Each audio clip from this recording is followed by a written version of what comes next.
começar a gravar, eu vou... Aí, tá gravando. Eu vou partilhar a tela com vocês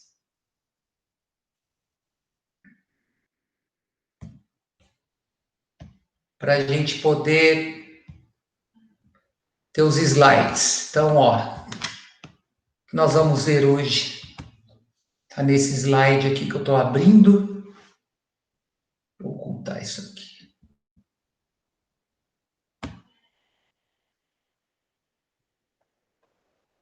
Esses dois aqui eu vou fechar, porque foi da aula anterior. Então, a aula nossa de hoje é esse conteúdo aqui, ó, Fundamentos da Eletricidade 2, que agora nós vamos dar uma visão escalar para a grandeza, ou seja, vamos trabalhar com energia, tá? Então, tem uma introdução aqui. Antes da introdução, tem os objetivos da unidade, que é compreender o que é energia potencial elétrica e potencial elétrico, nós vamos definir isso tudo. Relacionar o trabalho de uma força elétrica com os conceitos de potência, de potencial elétrico e de energia potencial elétrica. Resolver situações que envolvam a distribuição de cargas elétricas em um condutor em equilíbrio. Definir o que é um capacitor e determinar o capacitor equivalente a uma associação de capacitores. Bom, hoje nós vamos ficar envolvidos nesse assunto aqui, ó, na parte de energia potencial elétrica. Nós vamos definir isso hoje. Tem uma introdução aqui que eu achei interessante. Ela diz o seguinte: apesar de muitas pessoas considerarem que o raio e relâmpago são sinônimos, pode-se fazer a seguinte distinção. Raio é o movimento ordenado de cargas elétricas em uma nuvem, entre nuvens, entre uma nuvem e a atmosfera, ou entre uma nuvem e o solo. Já o relâmpago é o efeito luminoso decorrente de um raio, ou seja, é o clarão que é visto após esse tipo de descarga elétrica. Por sua vez, trovão é o efeito sonoro, que é o barulho, causado pelo intenso aquecimento que um raio provoca em suas mediações na atmosfera. A descarga elétrica aquece o ar ao redor, ocasionando uma rápida expansão de massas gasosas e gerando uma intensa onda de choque que se propaga em uma forte onda sonora. Então, tem uma maneira de descobrir onde ocorreu, a que distância ocorreu essa descarga elétrica. Ela é uma conta fácil de fazer. A partir do momento que surgiu o relâmpago, que é o efeito luminoso, vocês vão contando 1 segundo até que ocorra o trovão. Esse resultado associado ao tempo, esse valor numérico associado ao tempo, vocês dividem por 3. O resultado dessa conta é a distância em quilômetros aonde esse raio caiu, vamos colocar assim. Tem casos que não dá nem para começar a contar, né? Você vê o clarão, começa a contar, já vem o barulho. É que caiu muito próximo. Bom, a natureza elétrica do raio foi proposta pelo estadunidense Benjamin Franklin, que viveu entre 1706 e 1790. Em 1750, Franklin propôs que a eletricidade de um raio poderia ser conduzida por um mastro metálico e utilizada para produzir faíscas metálicas em um fio próximo ao mastro. 2 anos mais tarde, Franklin supostamente realizou o experimento com uma pipa em uma tempestade de raios, na tentativa de produzir faíscas elétricas em uma chave metálica. Todavia, a realização do experimento é questionável, uma vez que os próprios escritos de Franklin alertaram sobre os perigos da experiência. Hoje em dia, a gente tem para-raios colocados em prédios, em lugar, em antenas, em torres de transmissão, que são os para-raios de Franklin, que são aquelas hastes, que são aqueles para-raios compostos por 3 hastes metálicas, né? O para-raio ele se encontra nesse lugar mais alto porque existe um fenômeno que nós vamos estudar um pouco mais na frente, que chama poder das pontas. Então ele sempre vai procurar um lugar mais alto para poder criar esse circuito, para fechar esse circuito. Então, Benjamin Franklin propôs que os raios são fenômenos relacionados à eletricidade. Para provar suas ideias, realizou o suposto experimento com uma pipa em uma tempestade com raios. Bom, no mesmo ano, o francês Thomas François Dalibard realizou o experimento de Franklin com um mastro metálico e armazenou carga elétrica em um dispositivo, comprovando a natureza elétrica dos raios, ou seja, essa mobilidade de deslocamento de cargas elétricas. O ideal seria que a gente pudesse armazenar toda a energia, né, proveniente de um raio, mas a gente nunca sabe o local exato onde vai acontecer. Então, mesmo que você tenha um para-raio, pode ser que numa tempestade com uma intensidade de descarga elétrica muito grande, aquele para-raio não seja atingido por um raio. Então, seria o ideal, né, para eu poder armazenar energia. Então, ó, tem alguns exemplos aqui, ó. Uma diferença de potencial de 60 kV pode produzir um arco voltaico entre dois terminais separados por uma distância de aproximadamente 30 centímetros. Então, o legal é que eu consigo fazer com que essas cargas elétricas se propaguem nessa região aqui sem ter um meio físico metálico, né? Como tendo um meio físico ar. A bobina de Tesla pode atingir potenciais elevados na ordem de megavolt. Volt é a unidade de energia potencial elétrica, tá? De potencial elétrico. Nós vamos fazer uma analogia entre potencial elétrico e potencial gravitacional um pouco mais para frente, para a gente poder entender como é que eu vou propagar essa energia, como é que eu vou produzir essa energia. Bom, então vamos definir energia potencial elétrica, só um minutinho. Deixa eu permitir aqui, beleza? Continuando. Então, observe, energia potencial elétrica.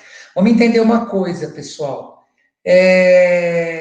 Tudo que está relacionado ao potencial, esse potencial pode ser um potencial gravitacional, um potencial elétrico, potencial associado à energia elástica, tudo isso está relacionado a um ponto. Então, por exemplo, se eu tenho um objeto a determinada altura do solo, esse que é o plano de referência, esse objeto tem capacidade de armazenar uma energia potencial relativa àquela posição que ele se encontra, no caso, potencial gravitacional.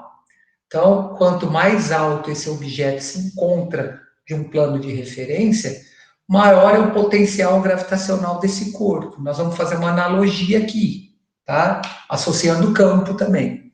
Então, observem. Imagine uma carga elétrica pontiforme fixa Q maiúscula. Essa aqui, ó. Essa carga aqui. Imersa em determinada região do espaço. Nas proximidades dessa carga, em seu campo elétrico, abandona-se uma carga de prova Q minúscula. Então, ó, a carga Q maiúscula ela é responsável por gerar o campo.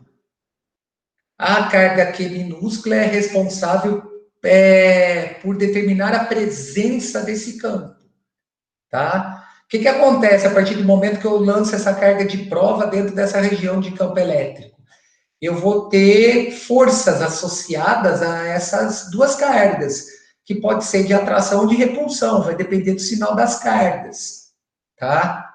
Mas o que tem que ficar claro aqui é o seguinte, essa força vai gerar movimento nessa carga aqui. Então, se eu estou relacionando força e deslocamento, eu estou associando energia. Então, ó, a tendência de movimento das duas cargas elétricas evidencia que o sistema apresenta energia potencial elétrica, ou seja, essa carga abandonada nessa região de campo, em uma determinada posição, aí vem a ideia de potencial, vai fazer com que a força elétrica gerada sobre essa carga gere mobilidade para essa carga. Então, na posição que essa carga se encontrar dentro dessa região de campo, a força elétrica vai ser responsável por gerar o deslocamento ou movimento dessa carga elétrica. Volto a afirmar, associei força com deslocamento, eu tenho energia. Energia sempre está relacionado a um corpo que tem tendência de entrar em movimento ou se encontra em movimento. Então, se eu mantenho um objeto a uma determinada altura do solo, esse corpo tem a capacidade de armazenar energia na forma de potencial gravitacional, que a partir do momento que eu abandono esse corpo, o movimento gerado nesse corpo está relacionado a essa energia.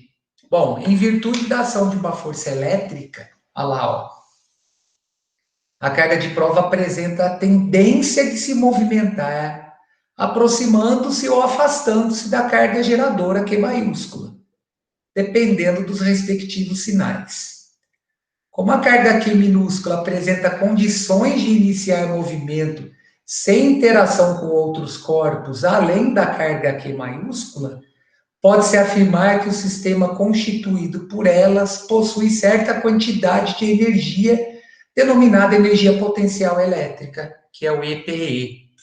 Ou seja, todo corpo que tem a tendência de entrar em movimento ou se encontra em movimento tem a capacidade de armazenar energia.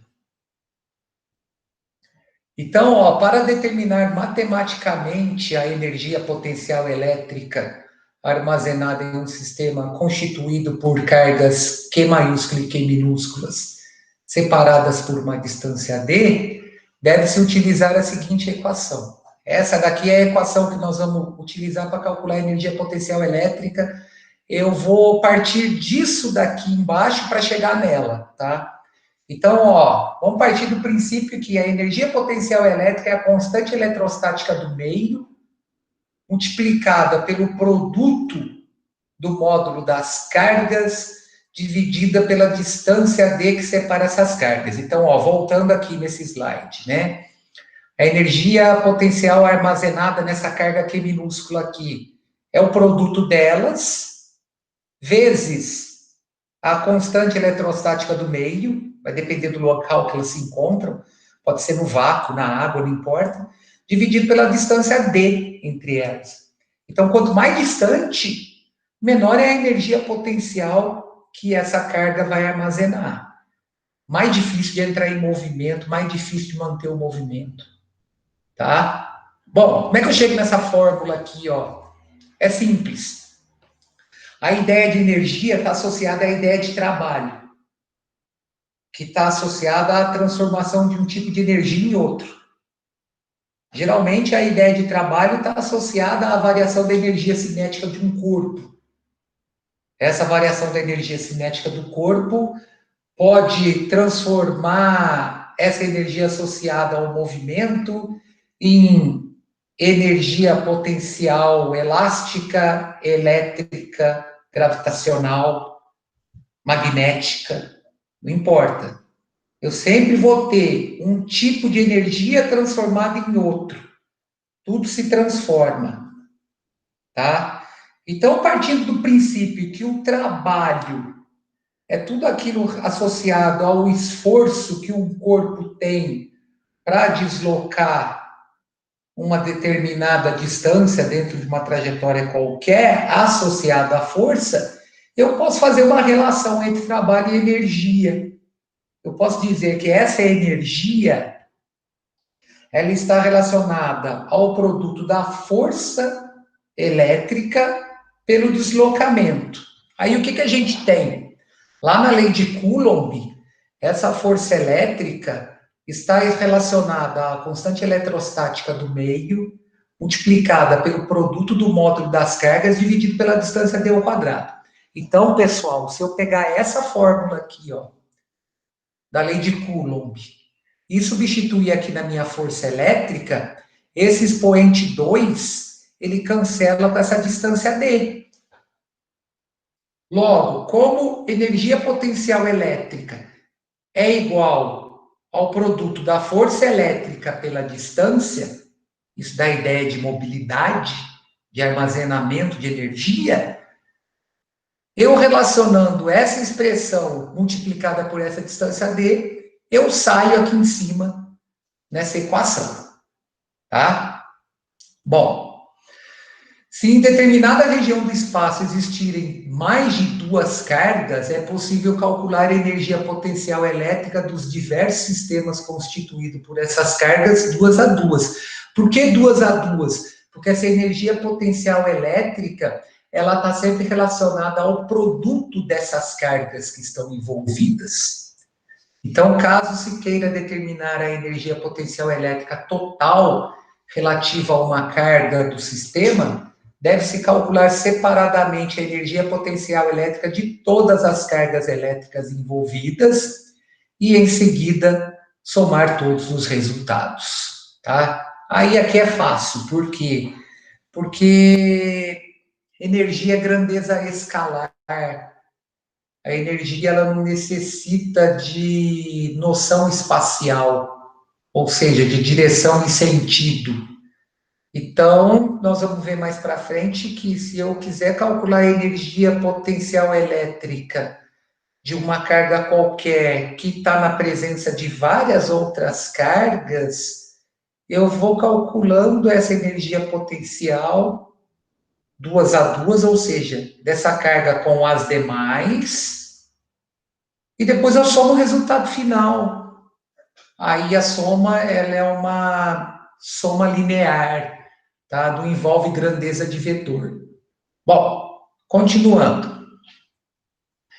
Vamos estabelecer uma relação entre energia potencial e trabalho da força elétrica, aquele lance que eu acabei de falar, né? Que o trabalho de uma força ele está sempre relacionado à variação da energia cinética do corpo.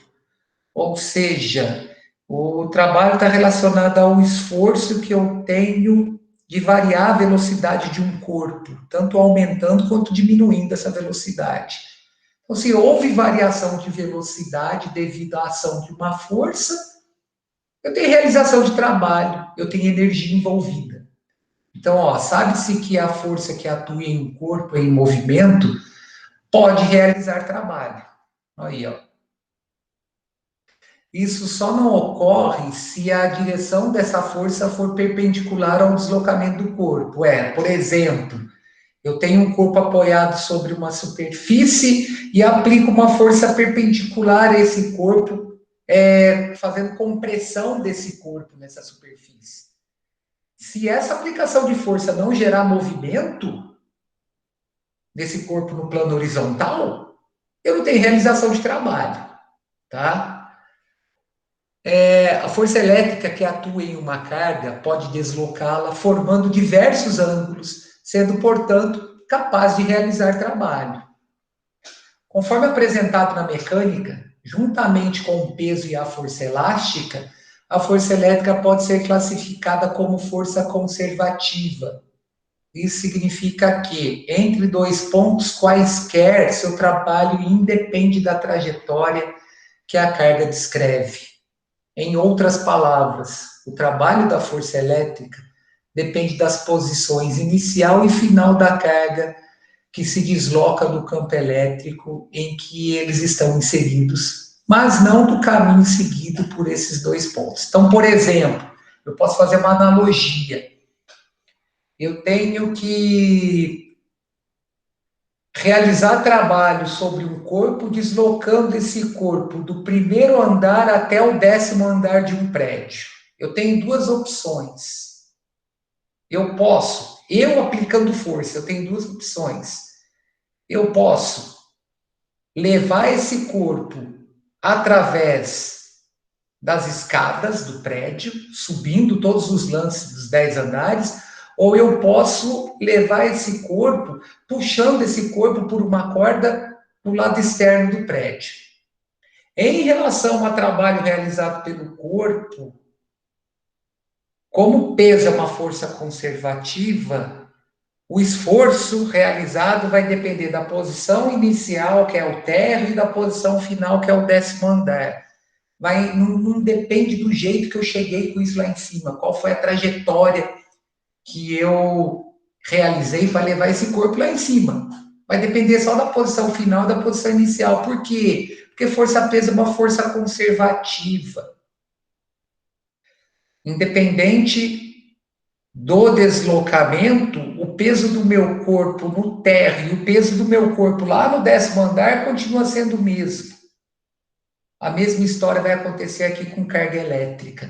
Então, ó, no caso aqui dessa trajetória que sai de A e chega em B, independentemente da trajetória, o trabalho realizado para deslocar essa carga do ponto A ao ponto B em relação ao campo gerado pela carga Q maiúscula, não vai depender dessa trajetória. Vai depender só da posição inicial e da posição final. É lógico, né? Porque aí eu tenho um potencial elétrico em A, um potencial elétrico em B, a diferença deles vai me dar variação de energia. Essa variação de energia fez com que a carga entrasse em movimento. Então, um tipo de energia foi transformado em outro. A minha energia potencial elétrica foi transformada em energia cinética, devido ao movimento executado por essa carga, fazendo com que ela sofra uma variação de velocidade qualquer. Então, ó, a figura a seguir mostra uma carga Q maiúscula fixa, geradora de um campo elétrico ao seu redor. Então, essa carga aqui, ó, ela gera o campo, ela gera a região de perturbação. E uma carga de prova Q minúscula partindo do ponto A e deslocando-se até o ponto B, ou seja, essa carga Q minúscula é a carga que pressente o campo. Então, ó, o trabalho realizado pela força elétrica depende unicamente da diferença de energia potencial entre os pontos A e B. Ou seja, esse trabalho da força elétrica vai ser a variação da energia potencial elétrica que eu tenho, associando a energia potencial inicial, elétrica inicial em A, e a energia potencial final em B. Agora, o que aconteceu? Eu tenho uma energia sendo transformada em outra. Então, eu tenho ganho de uma, perda da outra. O que vai acontecer? Vai acontecer isso daqui, ó. Pela relação entre trabalho e variação da energia potencial, pode-se dizer que o trabalho de forças conservativas é igual à energia potencial elétrica inicial menos a final. Vamos entender uma coisa dessa forma. O que nós estamos relacionando aqui? Nós estamos relacionando o trabalho da força elétrica com a variação negativa da energia potencial elétrica. Por que tem esse menos na fórmula? Por dois motivos. Primeiro, a força elétrica é uma força conservativa. Então, ela depende da posição inicial e da posição final. Se eu não tivesse esse sinal de menos aqui, pessoal, esse delta representa a minha variação. Uma variação, ela sempre relaciona o valor final menos o valor inicial.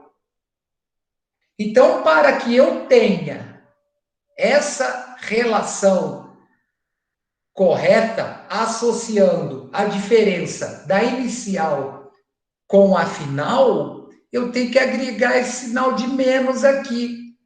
Outra coisa associada a esse sinal de menos está relacionada à energia transformada. Na energia transformada, eu vou ter o quê? Um tipo de energia transformando em outro tipo de energia. Então, eu vou ter uma energia, eu vou perder um tipo de energia para outra energia ser, para ganhar outro tipo de energia. Então, quando, por exemplo, eu tenho um corpo em queda livre, ele perde energia potencial gravitacional e ganha energia cinética. A mesma coisa acontece aqui. Quando eu tenho uma carga de prova lançada na região de campo elétrico, eu vou ter a transformação de energia potencial elétrica em energia cinética associada ao movimento. Por isso, desse sinal de menos, ou seja, a variação de energia potencial elétrica dá-se graças à realização de um trabalho pela ação da força elétrica. Quando uma carga móvel é posicionada nas proximidades de uma carga fixa, por exemplo, a força elétrica transforma a energia potencial elétrica em cinética. Por isso que eu consigo energizar aparelho, energizar uma lâmpada, energizar esse notebook. Porque eu vou ter um tipo de energia transformada em outro. Por isso, podemos dizer que a variação da energia potencial elétrica equivale ao trabalho realizado, bem como a variação da energia cinética adquirida pelas cargas móveis. Bom, o sinal do trabalho da força elétrica está relacionado com a classificação do fenômeno em motor ou resistente, também do movimento em respectivamente espontâneo ou forçado. Trabalho motor é aquele trabalho positivo, ele sempre vai se dar na direção do deslocamento. Trabalho resistente é um trabalho negativo, ele se dá no sentido contrário do deslocamento. Então, eu posso ter o corpo, a carga se deslocando de maneira espontânea ou sendo forçada de uma região para outra. Vamos entender essa diferença de espontâneo e forçado. Vamos fazer uma analogia. Vamos supor que eu tenha uma inclinação qualquer num plano, onde no topo dessa inclinação eu tenho a região de maior potencial gravitacional, que é o ponto que se encontra mais elevado em relação ao solo. Na base desse plano inclinado, eu tenho a região de menor potencial gravitacional. Então, se eu abandonar uma bola na parte superior desse plano inclinado, ela vai se mover espontaneamente da região de maior potencial para a região de menor potencial. É um trabalho espontâneo. Ela está indo da região maior para a região menor. Agora, qual que seria o trabalho forçado aí? Ou o trabalho resistente? É eu pegar esse corpo que está na região de menor potencial e levar esse corpo para a região de maior potencial. Ou seja, eu rolar essa bola morro acima. É um trabalho resistente, está contra essa diferença de potencial que eu tenho da região de maior potencial para a região de menor potencial. A mesma coisa vai acontecer com carga elétrica. Na hora que a gente for energizar circuito, nós vamos trabalhar só com carga negativa, porque a gente só trabalha com elétrons, que tem maior mobilidade. Então, esse trabalho vai ser sempre um trabalho forçado, que sempre vou levar a carga para a região de maior potencial elétrico. Então, esse trabalho forçado vai transformar um tipo de energia em outro, vai transformar a energia relacionada ao movimento da carga em energia elétrica. É assim que a gente energiza. Então, se o trabalho da força elétrica for maior que zero, o trabalho é motor. Ou seja, o movimento da carga aqui é espontâneo. Aí, foi como disse. Se esse trabalho da força elétrica for menor que zero, ou seja, negativo, o trabalho é resistente. Logo, o movimento da carga aqui é forçado. Assim, conclui-se que cargas positivas tendem a se movimentar espontaneamente para regiões de menor energia potencial. Então, a energia potencial no ponto A, que é a inicial, vai ser maior que a energia potencial no ponto B, que é a final, percorrendo uma trajetória a favor da linha de campo. Isso é regra. As cargas positivas, elas sempre vão se deslocar na região de campo elétrico, na mesma direção do campo. As cargas negativas, não. Elas vão se deslocar no sentido contrário, ou seja, elas sempre vão para a região de maior potencial elétrico. Então, elas sempre vamos colocar assim, elas sempre vão subir o morro. Então, o trabalho sobre elas é forçado, porque a força elétrica vai estar sempre contrária à trajetória das linhas de campo. Então, sempre eu vou levar a carga negativa da região de menor potencial para a região de maior potencial. Essa é a lógica, né? Para eu alimentar um circuito elétrico, eu tenho que fazer o potencial elétrico aumentar nesse circuito. Então, eu vou fazer com que esses elétrons percorram a região de menor potencial para a região de maior potencial. Esse trabalho forçado vai transformar um tipo de energia em energia elétrica. Beleza? Bom, com isso, a gente já pode resolver algumas atividades. Nós temos um tempo bacana aí para a gente trabalhar, tá? Deixa eu só ver quem está aqui. Hoje é dia 10, né? Então, a Bruna está aí, Caio, Guilherme, a Júlia. A Juliana não está? Não.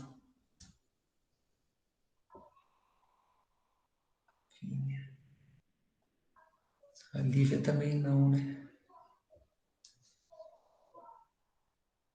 As Marianas,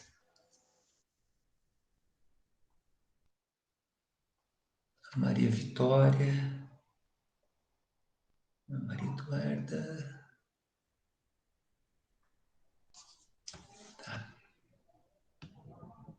Uhum. Sim. Beleza, beleza. Sim, tá bem.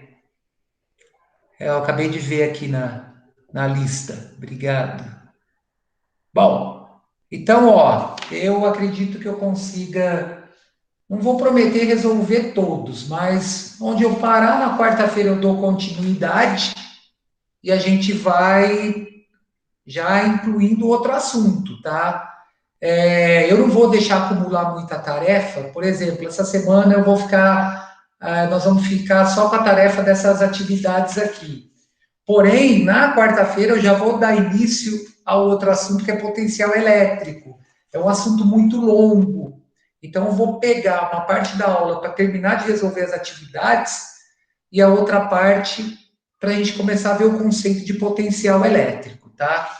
Então, pessoal, na apostila de vocês aí, a página 39, nós temos o seguinte: atividades de energia potencial elétrica, volume 10, capítulo 19. Capítulo 19, não, capítulo 20. Deixa eu arrumar isso. 19 já foi. Estamos começando um capítulo novo agora. Capítulo 20, tá? Páginas 39 e 40. Então, ó, a primeira questão está relacionada ao trabalho da força elétrica, associado a essa força conservativa. Então, olha só.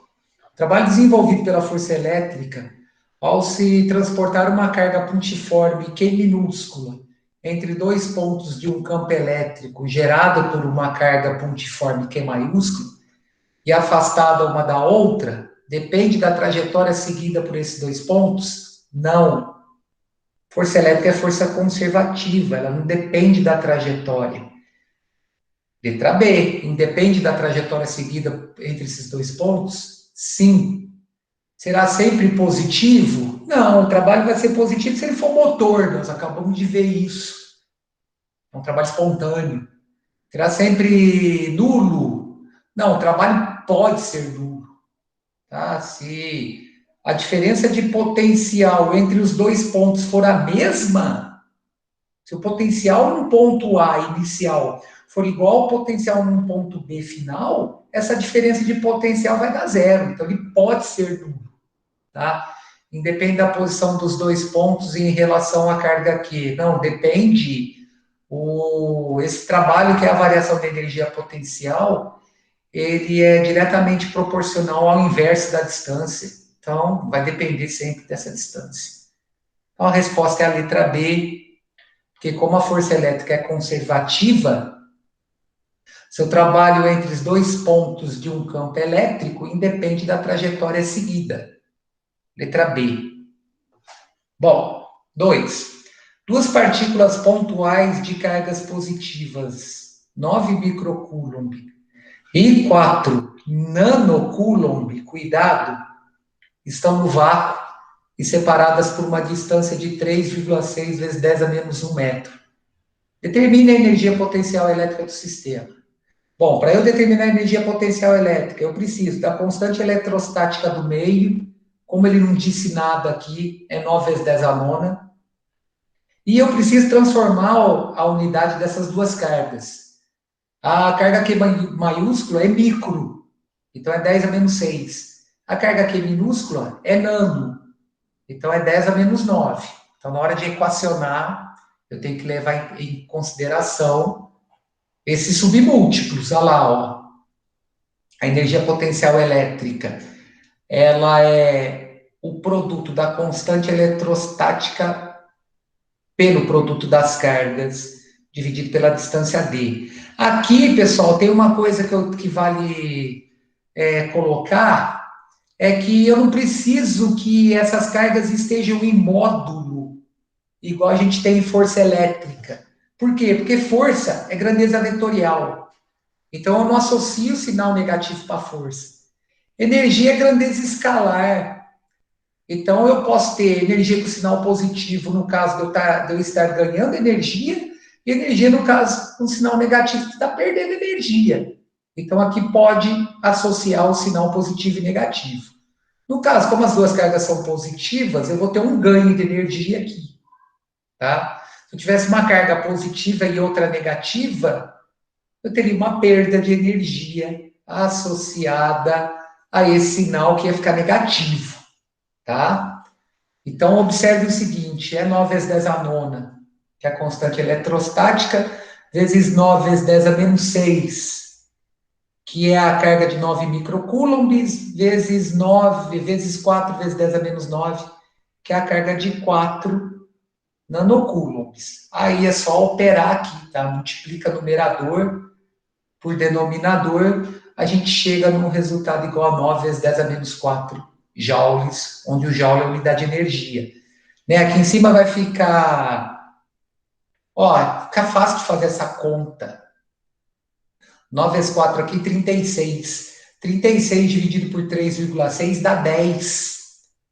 Então, é 90 vezes 10 a menos 6, dividido por 10 a menos 1.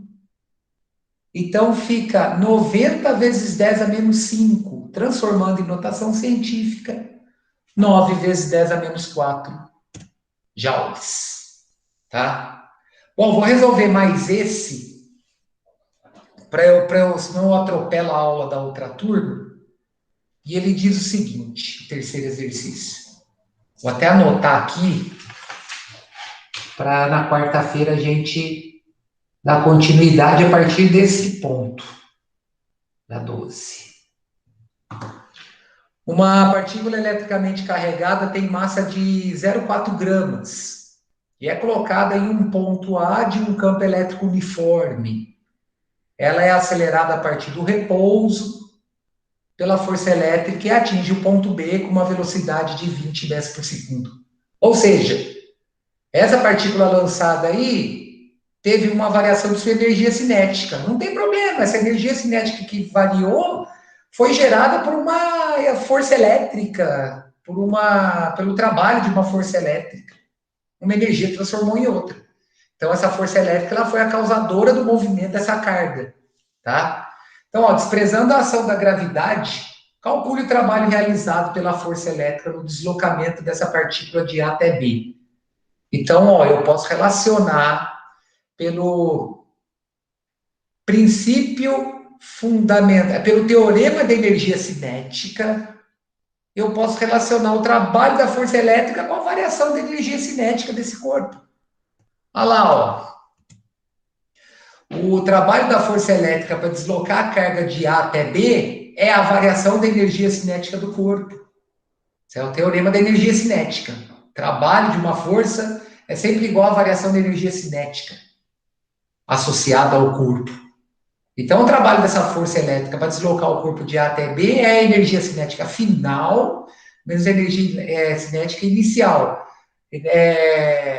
Energia cinética não está relacionada a uma força conservativa. Tá? Então, esse trabalho da força elétrica para deslocar o corpo de A até B é só a energia cinética final. Por quê? Porque a energia cinética inicial desse corpo é zero. Ele deixa bem claro que ela partiu do repouso. O que é energia cinética? É a massa vezes velocidade ao quadrado dividido por 2. No caso, eu tenho uma massa de 0,4 grama, que é 0,4 vezes 10 a menos 3, eu tenho que passar para quilograma, vezes 20 ao quadrado dividido por 2. eu tenho 80 vezes 10 a menos 3 Joule, que passando para a notação científica, eu tenho 8 vezes 10 a menos 2. Por que 80? Vamos entender por que 80 vezes 10 a menos 3. Porque, ó, 0,4 dividido por 2 dá 0,2. Vezes 20 ao quadrado, que é 400. Então, 0,2 vezes 400, 80. Conservou a potência de base 10 aqui. Aí, como esse resultado não está em notação científica, para passá-lo para notação científica, eu jogo a vírgula uma casa para a esquerda, somo 1 no expoente, porque eu aumentei 10 vezes aqui. Eu tenho que manter a grandeza, então eu tenho que diminuir 10 aqui. Aliás, eu diminuí 10 vezes aqui, então eu tenho que aumentar 10 aqui. Então, por isso que fica 8 vezes 10 a menos 2. Olha lá, ó. Dividiu 80 por 10, diminuiu 10. Eu tenho que somar 1 aqui para aumentar 10, tá? Então dá 8 vezes 10 a menos 2. Bom, então faltando exercício 4 e 5, não vai dar tempo, porque eu não quero que as coisas sejam atropeladas, eu gosto de dar uma noção melhor no assunto. Eu vou deixar esses dois exercícios para quarta-feira. Essa aula foi gravada, ela está sendo gravada. Eu vou jogar isso mais para frente. Na quinta-feira eu jogo isso lá na minha página no YouTube. Bom final de tarde para vocês. Como eu não vou ver vocês amanhã, feliz Dia do Estudante para todos, tá? Nunca desistam do sonho de vocês. Vamos continuar na luta. Eu acho que essas adversidades todas que nós estamos passando é para tornar a gente mais forte, tá? Um abraço para todos. Quarta-feira nós estamos firme aí. Bom resto de dia, pessoal. Abração para todo mundo. Até quarta, gente. Um abraço.